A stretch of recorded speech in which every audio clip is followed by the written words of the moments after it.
Oh boy, 6th and 9th commandments. Thou shalt not commit adultery. Thou shalt not covet thy neighbor's wife. That's Potiphar's wife grabbing at Joseph. We have love versus love. I love you. You love me? Yeah, I love you.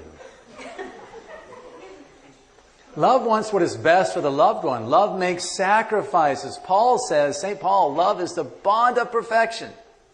Marriage vows seek to make love the bond of perfection. And that love is expressed in the marital act. It comes after the bond of perfection is bonded in vows before an altar. The marital act must be life-giving and love-giving. Okay, here we are. Oh my goodness, if I could get anything across to you, hierarchy, hierarchy, hierarchy. They're hierarchical. If you lose the highest one, you lose them all. They're not equal. Believe me, many have tried in the last 50 years to say, oh, they're equal, they're equal. Now they're even saying the other way around. Oh no, love-giving is higher than life-giving. No. This is the way God made things. The marital act is first and foremost for life, procreation. Second of all, it's for love-giving, support, mutual help. And then third of all, it's a remedy for concupiscence, for passion. Using technical language, each act must be procreative and unitive. Each and every act. Note the hierarchy. If the act is not open to life, then it loses its unitive end too.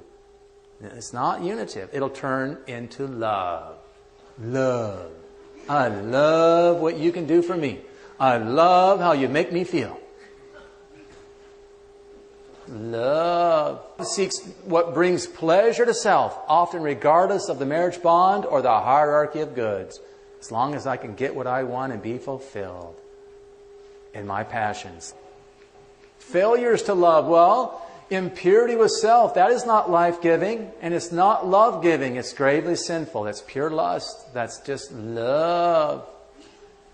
Impurity with someone of the same gender. That's the stuff of Sodom and Gomorrah. That is not life-giving. We know that. And it's not love-giving. Such persons normally have hundreds of partners a year. This is a sin crying to heaven for vengeance. It's unnatural. We are not made that way. Once again, it's a gender identity deficit. This is not natural.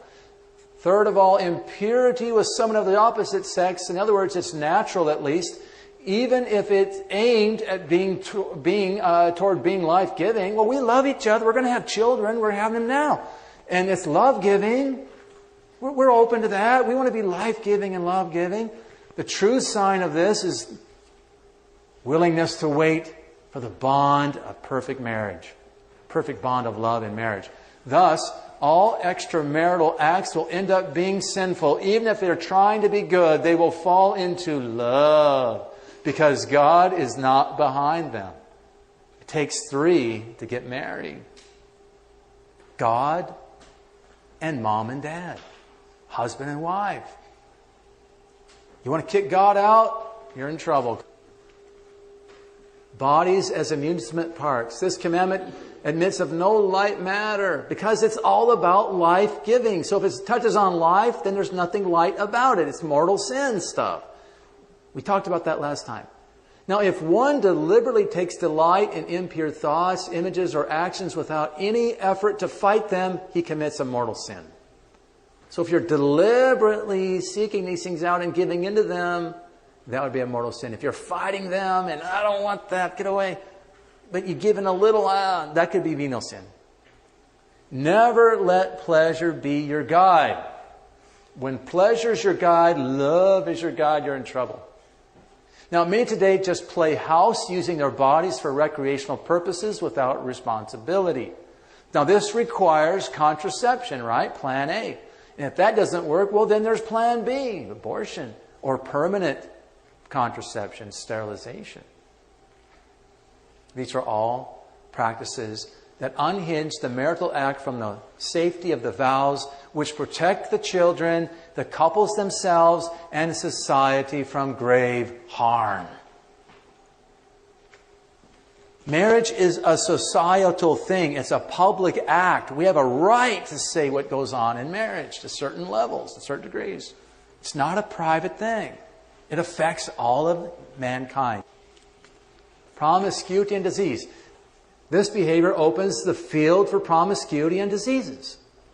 Sexually transmitted diseases number about 50 today or more, and some are deadly and without a cure.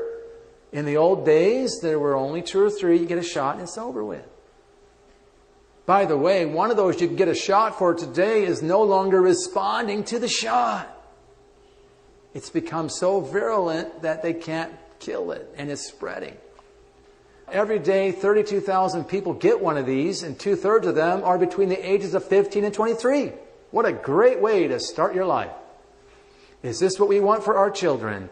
The abuse of freedom brings suffering, has its effects. The only so-called safe sex, sorry to use that term, is to wait for marriage. True love is patient. True love wants what is best for the loved one. True love wants what is to be bonded in a perfect union. It wants to go and sell all to buy the pearl of great price. So when a man loves a woman, that's his pearl. He's not going to touch her until he's paid the price. That's how a woman should know that a man loves her. Divorce. When we split the atom, enormous energies are released. When we split the nuclear family, great forbidden or evil energies are unleashed. Divorce is a nuclear option in solving marital problems. Since the ends of marital act are separated by contraception, divorce is the usual result. The use of contraception and the rate of divorce are, for the most part, identical at about 65% or so. It's about 80% for those who play house and they end in divorce. So in other words, they played house. Oh, let's get married after 10 years, 5 years. They normally 80% chance of failure. Takes 3 to get married. Using contraception tells God to leave the marriage, lest He give them a baby. See how this is a grave sin. Don't you see? You're kicking God out. It's a declaration of war against God's presence in a marriage. So, it's going to fail. Only God can keep 2 people together. He's the bond of love. This is very serious. We're going to talk about now. Sin's trajectory, unleashing evil energies. Once man breaks with God, and we're getting close to the end. Okay, once man breaks with God and indulges the passions, he starts down a trajectory of sin that leads to violence and destruction. So St. James says, each person is tempted when he is lured and enticed by his own desire. Then desire, when it is conceived, gives birth to sin. And sin, when it is full grown, gives forth death. Okay, so there's a trajectory here. First, passions and desires arise. I desire that. Second, they're indulged in, they're acted on. This is mortal sin. Third, death of some kind inevitably follows. Okay, the Marquis de Sade, from whom we get the names of words like sadism and sadistic. He captured this in the same trait of our fallen nature in a 4-stage trajectory. When simple passions, that's fleshly passions, are used outside of the moral order, outside of the matrix of life and love and marriage, in other words, its pleasures decline and soon lead to complex passions, anger and frustration.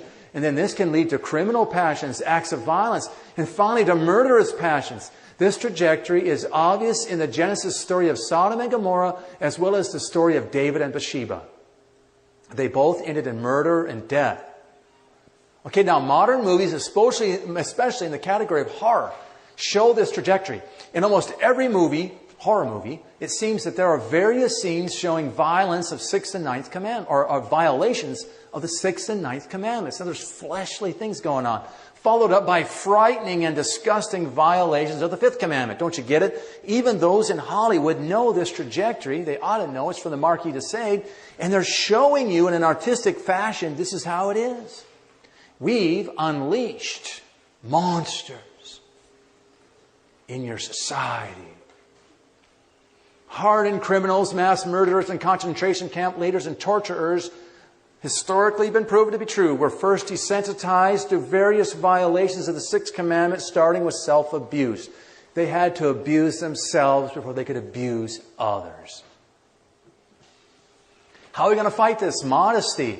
Speaking of the 20th century by name, way back in 1610, Our Lady of Good Success said, "In these unhappy times, innocence will almost no longer be found in children, nor modesty in women. And in this supreme moment of need, the church, those to whom it behooves to speak, will fall silent." Innocence will almost be no longer found in children, nor modesty in women. Wow. 1610, talking about the 20th century. It's all come true. Our Lady of Fatima said, "Certain fashions will be introduced that will offend my son very much." Our Lord told Blessed Alexandrina, this is early 20th century, she's a victim soul. He said, "Vanity and extravagance in the world must cease. Let those exhibiting their bodies clothe themselves. Let modesty reign." My goodness. St. Paul says, "But fornication and all impurity or covetousness must not even be named among you, as is fitting among saints. Let there be no filthiness or silly talk, no levity, which are not fitting, but instead let there be thanksgiving." So St. Alphonsus says, it is hard to excuse obscene speech that touches on certain organs from mortal sin. You're going to joke about that stuff? Mortal sin, if you talk about it directly. St. Peter says, "Beloved, be eager to be found without spot or blemish before Him." St. Jude says, "Hate even the garment spotted by the flesh." Pope Pius XII, this is an awesome quote. "Modesty foresees threatening danger, forbids us to expose ourselves to risks, demands the avoidance of those occasions which the imprudent do not shun, like example, immodest movies, internet, TV, books, magazines, etc. It does not like impure or loose talk.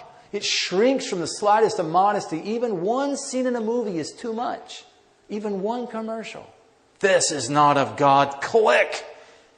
Take that TV outside, smash it, burn it, and put some holy water on it.